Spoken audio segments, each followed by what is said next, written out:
확실한 가을이 온 것 같습니다. 그 무더웠던 여름, 길었던 여름, 열대야로 고생했었던 그 지난 여름, 이제 감쪽같이 사라지고 확연한 가을이 왔고요. 이 가을이 길지 않다고 하는 것이 한 달 정도, 한 달 반 정도면 이제 가을이 또 끝납니다. 이 한 달 혹은 한 달 반의 가을이 우리 모두에게 참으로 소중하고 의미 있는 시간들이 되었으면 좋겠고, 또 하나님께서 우리 각자에게 주시기로 약속한 여러 귀한 선물들을 받을 수 있는 그런 좋은 계절이 되었으면 감사하겠습니다. 이렇게 요한복음 이 책을 다 이제 새 교과서를 손에 쥐고 계시지요. 이번에는 요한복음을 공부합니다. 요한복음은 말 그대로 요한이 있었습니다. 예수님의 제자 가운데 가장 어린 제자, 그리고 공교롭게도 죽을 고비를 여러 번 넘겼는데 기름 감아 솥에 던져줘도 살아남은 자. 그래서 유일하게 요한은 자연사, 순교하지 않고 자연사한 그런 제자지요. 그런데 요한은 요한복음, 요한 1, 2, 3서, 요한계시록 신학 가운데서 꽤 여러 편지와 또 계시를 썼습니다. 자, 요한이 본 예수님은 어떤 모습일까? 마태가 본 예수님, 마가가 본 예수님, 누가가 본 예수님, 지난번에 우리가 마가가 본 예수님을 공부를 했는데 요한이 본 예수님은 어떤 모습일까? 이 책에 총론에 보게 되면은 좀 언급이 되어 있습니다. 여러분, 우리가 어떤 글을 이해할 때, 어떤 책을 읽을 때에 그 내용을 이해하기 위하여 어떤 것을 중점으로 봅니까? 무턱대고 읽지는 않잖아요. 그 책의 내용을 파악을 빠른 시간에 하려고 하게 되면은 보는 관점에 따라 그 내용이 빨리 파악될 수도 있고 늦게 파악될 수도 있는데, 자, 특별히 요한복음을 볼 때는 큰 그림이 있고 아주 세부적인 작은 그림이 함께 있습니다. 큰 그림은 물론 요한이 본 예수님은 확실한 하나님이시다. 이분은 창조 때부터 계셨던 확실한 하나님이시다. 이 인간적인 모습으로 뭔가 활동한 여러 다른 마가와 누가의 모습하고는 달리 이 예수님은, 이분은 하나님이 아니고서는 결코 이런 일을 할 수 없다. 이 큰 그림이 있어요.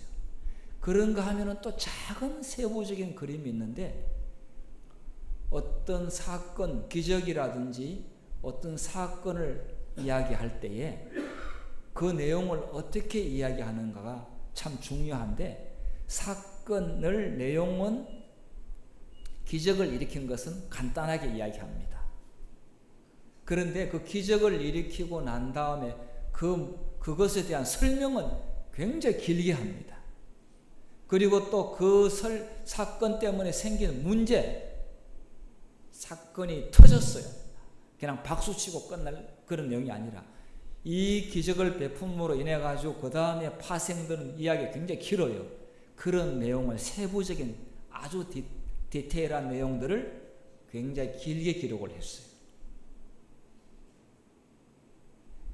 그리고 또 여기는 한 단어가 나오는 의미가 굉장히 중요합니다. 자, 성경에 간단하지만은 아주 핵심적으로 나오는 몇 가지 단어가 있는데, 요한복음에 어떤 단어가 등장을 합니까? 이 내용으로 굉장히 긴 내용들을 많이 말씀하셨는데, 요한복음에 어떤 예수님께서 말씀하실 때, 특히 예수님 입에서 나오는 말씀 가운데서 자연 소재를 많이 이야기했어요. 또 어떤 사물을 이야기했어요. 그 속에 굉장히 깊은 진리들이 들어있어요. 어떤 것들이 있었어요? 빛이요. 또요? 떡이 있었고요. 또요? 물이 있었고요. 예. 또 로고스 뭐죠? 말씀. 예. 말씀이 있었고요. 또 어떤 표적, 자, 이런 우리가 어떤 글을 파악하게 될 때에 반복된 단어 나오면 그거는 중요하고 그만큼 의미가 있는 거겠죠. 요한복음에는 이러한 것을 가지고 한 장을 할애해서 또 굉장히 긴 내용을 할애해서 기록을 했습니다. 떡에 대해서, 빛에 대해서, 성령에 대해서, 물에 대해서, 표적에 대해서, 로고스, 말씀이 돼. 말씀 제일 앞에 나옵니다. 말씀이 계시니라. 태초에 그와 함께, 말씀이 그와 함께 있었고, 이렇게 나옵니다. 자, 그 다음에 또 요한복음은 표적, 기적을 언급을 많이 했어요. 자, 어떤 기적들을 언급을 했을까요? 조금 이따 제가 말씀드리겠습니다. 기적에 대한 부분만. 자, 그리고 특별히 요한복음에는 어떤 개인하고 대화할 때 굉장히 길게 대화한 내용들이, 그리고 아주 상세하게 한 대화 내용들이 많아요. 어떤 대화들이 있을까요? 니고데모하고 대화한 아주 사적인 개인적인 대화인데 아주 중요한 세밀한 대화들을 했습니다.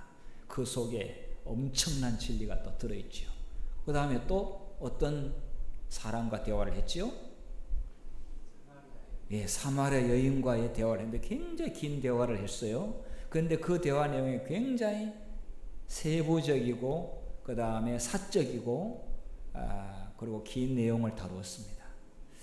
자, 뭐 그 외에 또 여러 나사로와의 또 대화 내용과 그 나사로가 죽었을 때 그 마리아, 마르다와의 그 내용도 굉장히 길게 요한복음 11장에 또 나와 있어요.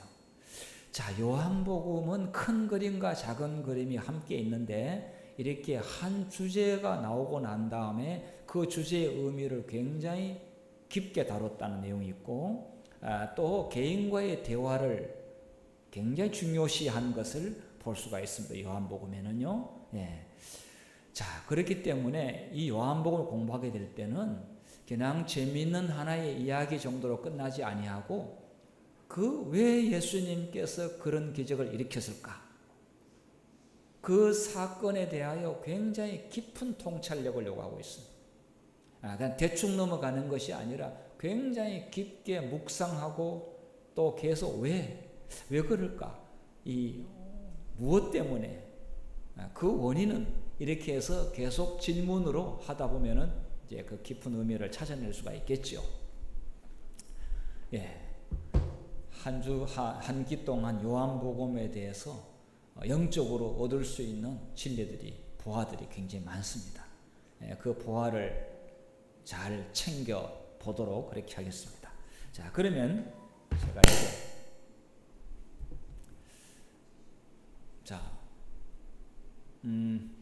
이번에 이 요한복음의 교과를 집필한 분은 두 분이 했습니다.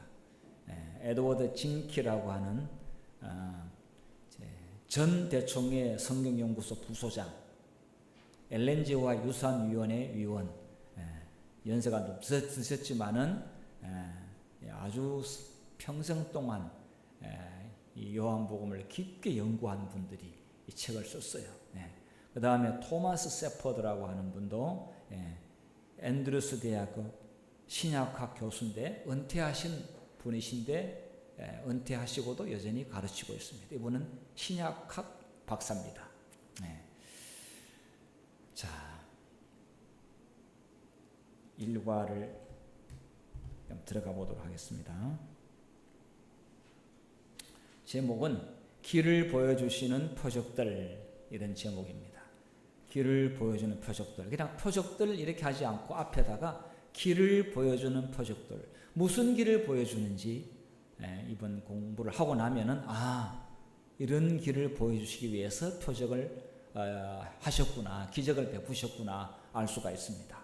자, 그러면은 먼저 요한복음 20장 30절 주제절을 한번 읽어보도록 하겠습니다. 30절과 31절 시작.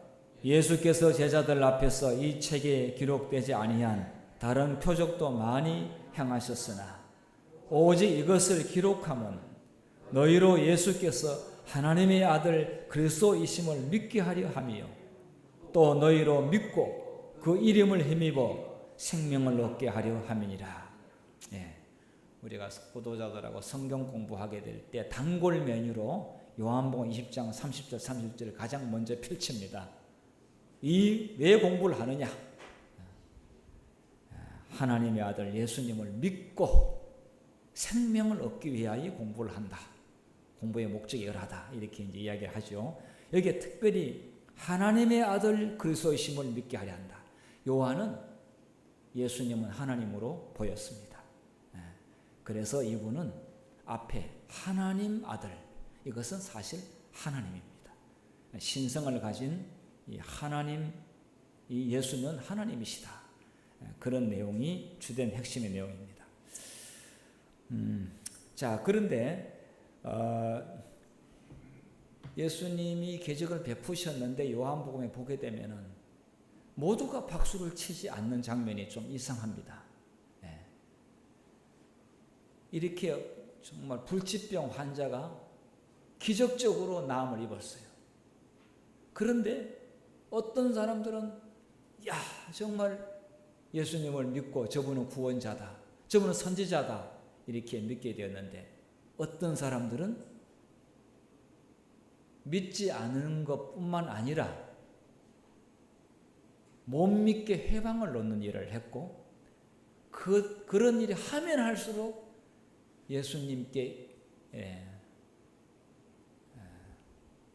예수님의 그 기적을 평가절하하는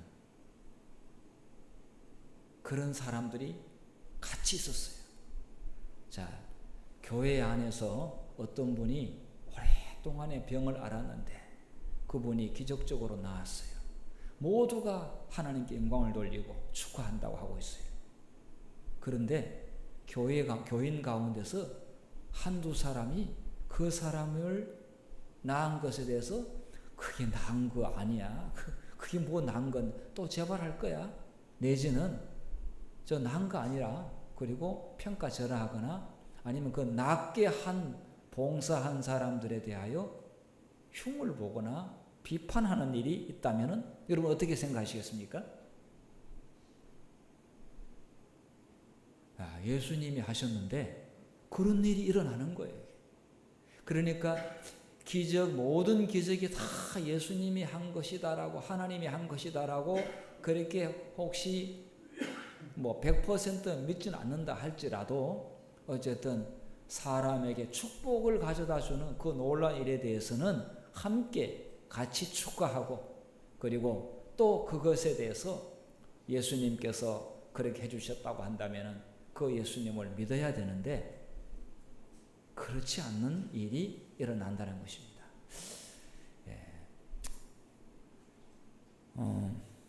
제가 다른 교회에 있을 때 건강 프로그램을 많이 했습니다.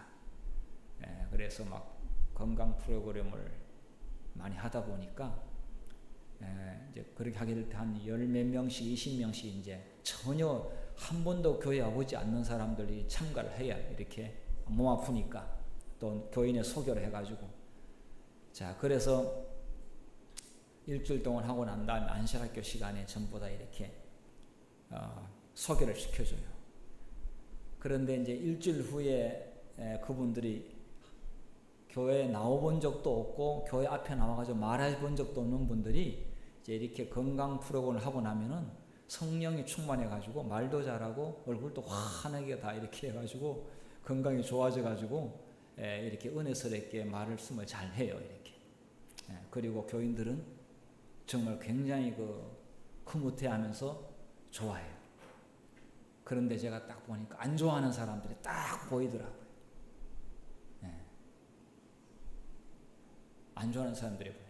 저는 이해하기 힘들었어요. 박수를 치고 좋아해야 되는데,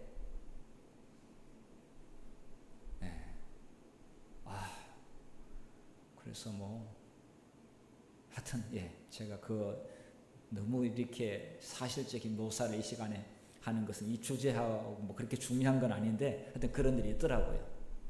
그래서 제가 고민을 많이 했어요. 이걸 앞으로 교회에서 해야 될 것인가 말아야 될 것인가. 그런데 성경에 보니까 예수님께서 안식일 날 병 고쳐줬는데, 안식일 날 병 고쳤다고 그래가지고 예수님을 미워하고 예수님을 박해하고 그 다음에 그 나은 사람을 그렇게 구박하고 그 다음에 따지고 그런 일이 성경에 있더라고요. 그래서 이렇게 일을 해도 예수님이 해도 그런데 하물며 이렇게 어설픈 사람이 그렇게 봉사를 했는데 충분히 그럴 수도 있겠구나. 그런데 또 그런 일들이 주로 교회에서 건강기별을 좋아하지 않는 사람들이 있어요. 그런 사람들이 더더욱 노골적으로 싫어하더라고요. 그래서 교회에서 이런 모습을 저 부도자들이 안다면은 어떻게 될까? 정말 걱정을 많이 했어요. 예수님 당시에 그래서 요한복음에는 정말 축하하고 좋아하고 아주 반가워가지고 예수님 자랑하고 가족들이 전부 다 그냥 하여튼 예수님 믿기로 하고 이렇게 좋은 일이 있는가 하는 반면에 한쪽에서는 어떻게 하면 예수님을 잡아 죽일까?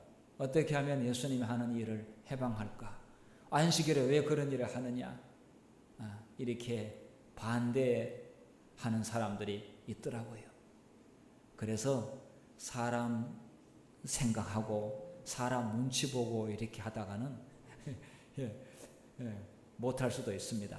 그러나 예수님께서는 그러한 것들을 충분히 지혜롭게 극복하시면서 그분 사업은 중단됨 없이 꾸준히 그 일을 하셨고, 그리고 예수님께서는 오히려 그런 부분들에 대하여 아주 정면 돌파를 했습니다. 피해가지 아니하시고. 그래서 후대의 많은 사람들이 그러한 일에 대하여 눈치 보거나 어중간한 위치에 서거나 그런 게 아니라 정말 도움이 될 수 있는 귀한 말씀들을 남겨주셨습니다. 요한복음에. 자, 그런 부분들을 좀 이제 앞으로 공부하도록 하겠습니다. 자, 모세가 예언한 선지자 예수. 구약에 보면은 지금 이 바리새인과 사두개인들, 이 서기관들 예수님 하는 사역을 방해를 했습니다. 그런데 그들이 그렇게 좋아하는 모세, 그들이 그렇게 좋아하는 모세 오경에 이미 이 땅에 선지자를 보낸다고 하는 것이 예언되어 있습니다. 신명기 18장 15절에 보게 되면은 내 하나님 여호와께서 너희 가운데 내 형제 중에서 너를 위하여 나와 같은 선지자 하나를 일으키시리니 너희는 그의 말을 들을지니라. 모세와 같은 선지자를 일으킨다고 예언을 했습니다.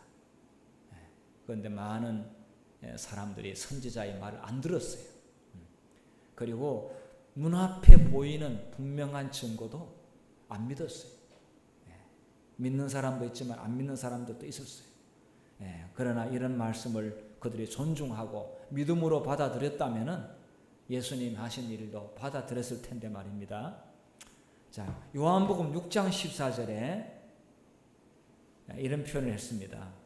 그 사람들이 예수께서 행하신 이 표적을 보고 말하되 이는 참으로 세상에 오실 그 선지자라 하더라.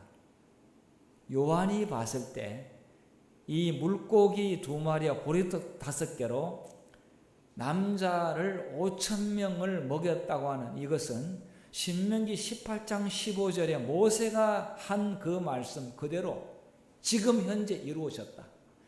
이거는 선지자가 아니고서는 이런 일이 일어날 수가 없다. 이것은 하나님이 하신 일이 틀림없다. 이렇게 증언하고 있습니다.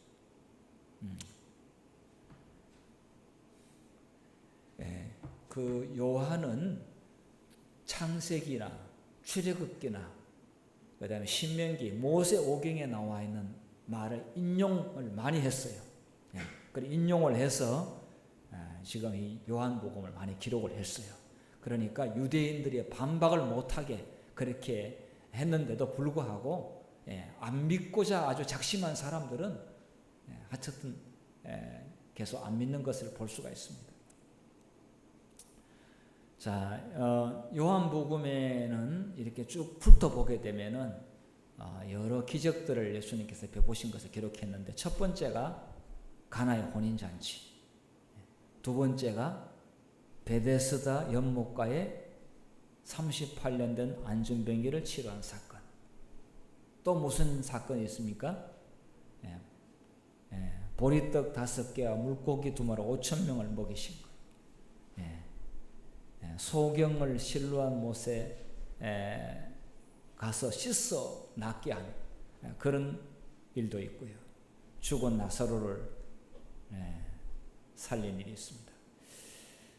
자, 이러한 이 사건들을 통해서 믿는 사람과 또 이거를 거부하는 사람들이 뚜렷하게 드러난 것을 성경은, 요한복음은 이야기하고 있습니다.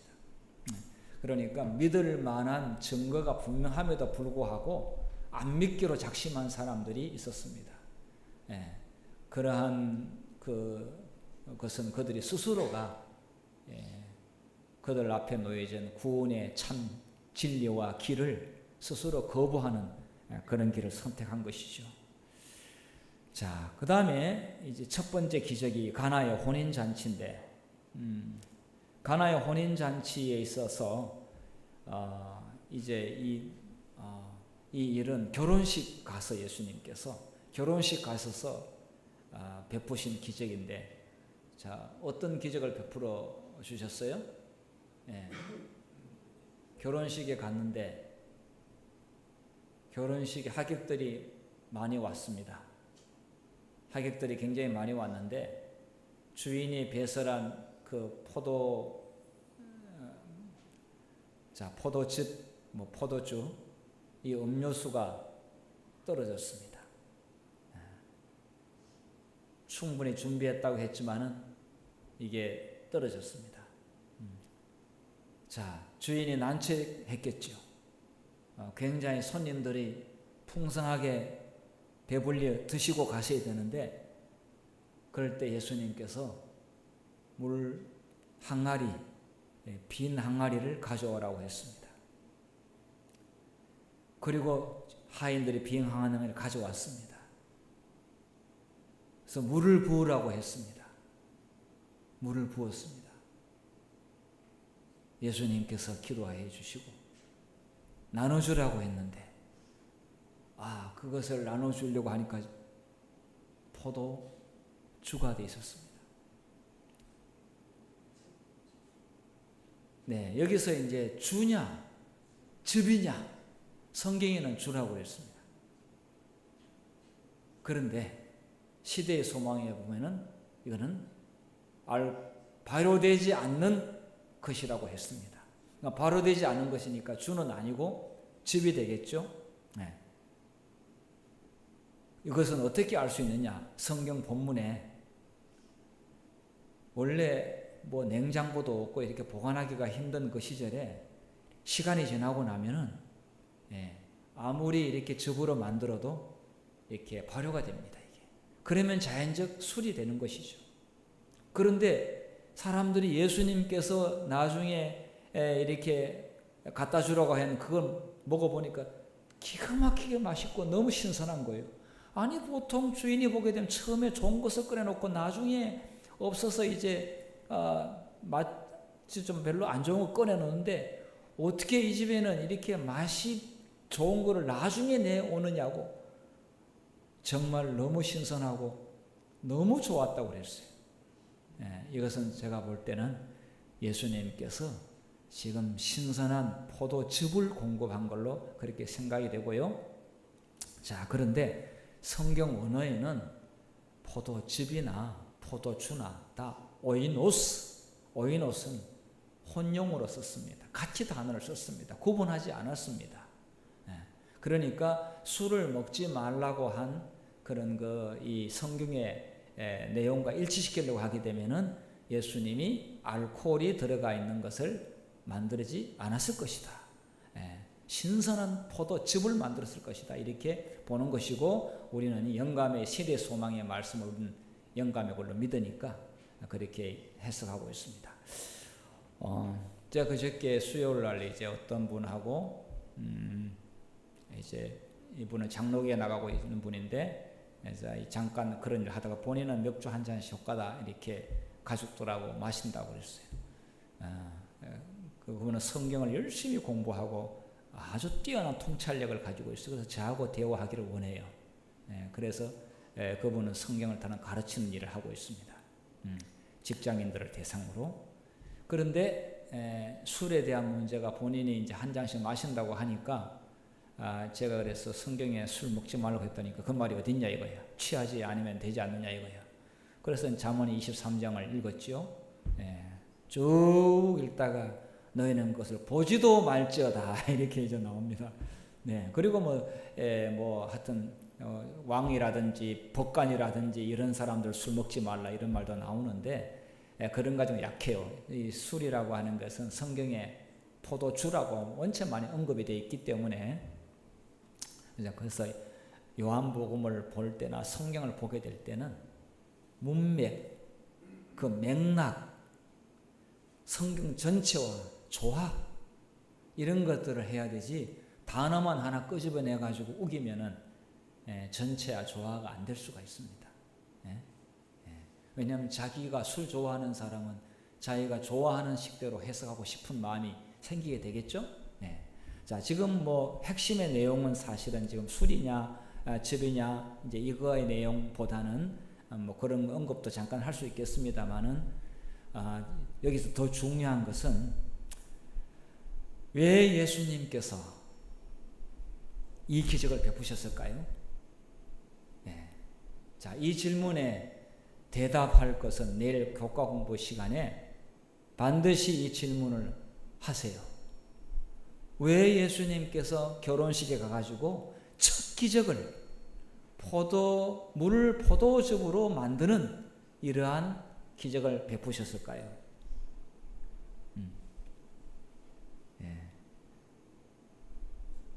세상은 좋은 것을 먼저 내는데 예수님은 좋은 것을 나중에 낸다는 것은 어떤 의미인가? 같은 왜 이 기적을 베푸셨는가 속에 이 내용, 보통 사람들은 좋은 것을 먼저 꺼내놓습니다. 그런데 지금 보니까 잔치가 하루만 끝나지 않고 며칠 진행되는 잔치입니다. 그러니까 정말 나중에는 음식이 거의 바닥이 날 테거든요. 모자랄 텐데 기가 막힌 음식이 이제 거의 동이 났다고 할 소문이 이제 포도즙 다 떨어졌다고 하는 이야기가 이제 막 들리는데, 그때 꺼내온 이 음료가 보니까 너무 맛있었고 좋았어요. 자, 예수님께서 왜 이런 기적을 베푸셨을까요? 이것은 제가 여기서 지금 대답을 할 수도 있는데 내일 국가 공부 시간에 꼭 반생들한테 이 질문을 해야만이 가나의 혼인잔치의 핵심 내용을 파악하는 겁니다. 왜 그 기적을 베푸셨는가? 왜 포도주에 대한, 포도즙에 대한 빈 항아리에 그걸 채우는 기적을 베푸셨는가? 그리고 이 오늘 길을 보여주는 표적이라고 하는 이 제목과 어떤 연관성을 가지고 있는가? 이거를 내일 잘 캐치하셔야 공부를 한 겁니다. 가나의 혼인잔치의 스토리 내용을 아는 것보다 더 중요한 것은 왜 예수님께서 그것을 하셨는가? 제가 분명히 말씀드렸습니다. 자, 답은 그 반에서 교과 공부에 정답은 요것은 요것이다 이렇게 나와 있지는 않습니다. 그러나 자세히 요한복음을 보듯이 이 교과책을 자세히 들여다보게 되면은 그 내용을 알 수가 있습니다. 이것은 예수님께서 단순히 이 난처한 주인의 입장을 자기가 좀 공경에 처한 이 결혼식의 이 주인을 좀 마음을 달래주기 위해서 한 것이 아닙니다. 그 이상의 의미가 있습니다. 네. 그것은 예수님께서 앞으로 하셔야 될 사업과 연관이 있고 그분의 구속 사업과도 연관이 되어 있습니다. 두 번째 표적 보겠습니다. 네. 자, 두 번째 표적은 요한복음 4장 47절부터 이제 나와 있는데요. 이게 지금 신하의 아들이 병이 걸렸습니다. 그래서 이 아들의 병을 고치기 위해서 예수님한테 찾아갑니다. 그런데 지금 이미 출발할 때 이미 죽었다라고 할 정도로 완전히 죽지는 않았지만은 이미 거의 호흡이 지금 거의 끊어질 그런 상황이었습니다. 자, 그런데 예수님께 찾아갑니다.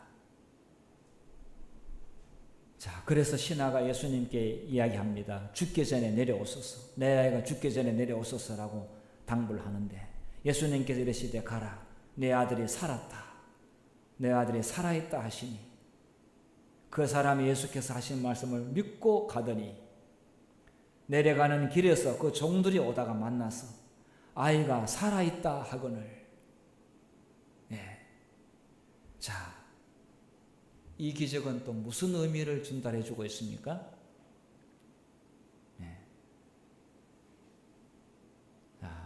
이 기적을 통해서 그 아버지에게 어떠한 것을 보여주려고 한 것이죠?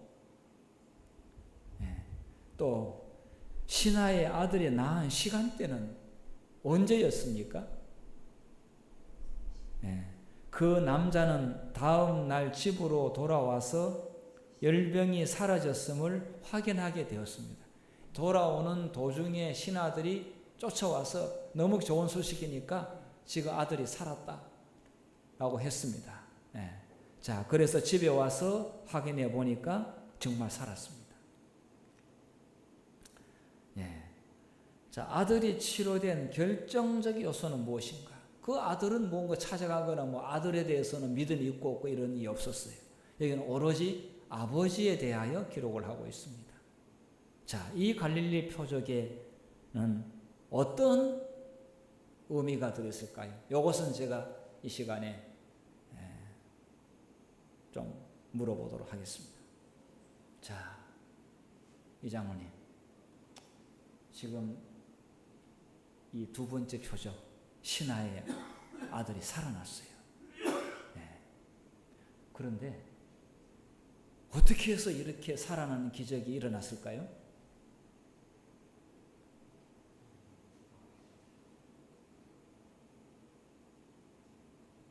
여기 아들은 이렇게 지금 환자는 예수님 직접 만난 일은 없어요. 여기는 아버지에 대해서 좀 살펴볼 필요가 있겠죠.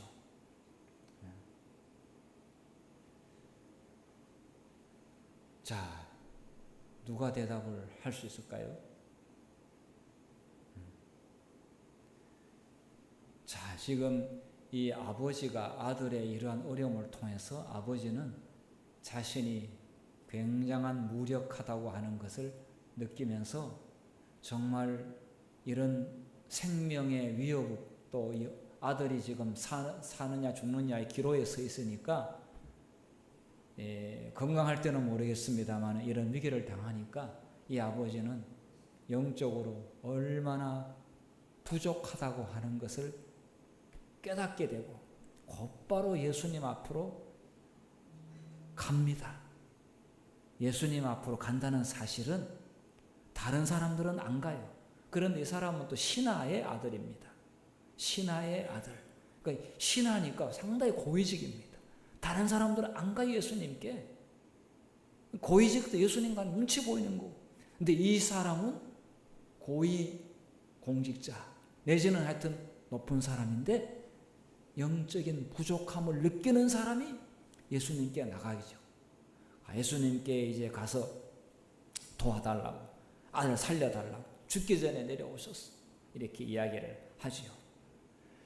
자, 그래서 예수님께서 가라, 내 아들이 살아있다, 이렇게 할 때에 이 아버지는 이 말씀을 믿었어요? 안 믿었어요? 이 아버지는 그 순간에 예수님께서 하신 말씀을 믿었어요. 원래 우리가 인정하는 거하고 믿는 거 다릅니다. 내 알고 있어, 다 그거 다 알고 있어, 이렇게 하는 사람 있죠. 그런데 행동은 안 할 수 있어요. 그런데 이분은 정말 믿고, 만약에 안 믿었다면 아니, 예수님 오셔서 기도를 하셔야지요. 오셔서 손을 얹든지 오셔야지, 어떻게 말만 한다고 됩니까?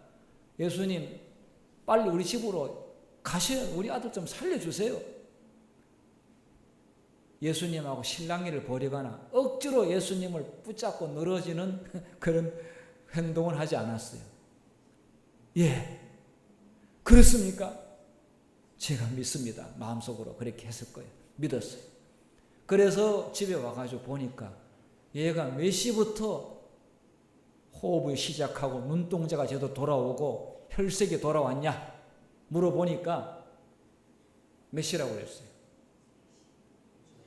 저기 문 집사님 몇 시라고 그랬어요? 네. 시간 나와 있어, 성경에요? 네. 어제 7시에 별기가 떨어졌습니다.